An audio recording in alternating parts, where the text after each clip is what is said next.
108 வாராகி அம்மன் ஆலயத்திலிருந்து வாராகி உபாசகர் சுஜித் ஜீவலிங்கம் அம்மையார் பேசுகிறேன்.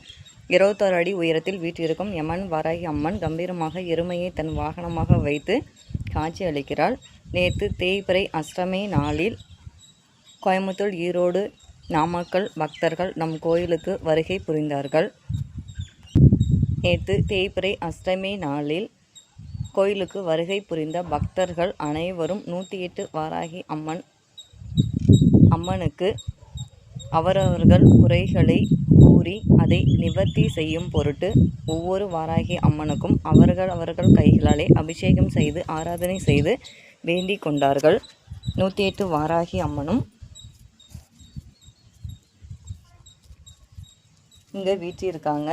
மக்கள்கள் தங்கள் கைகளால் அபிஷேகம் செய்து ஆராதனை செய்து நேற்று வழிபட்டு தங்கள் பிரார்த்தனையை அம்மாவிடம் ஒப்படைத்துவிட்டு சென்றார்கள்.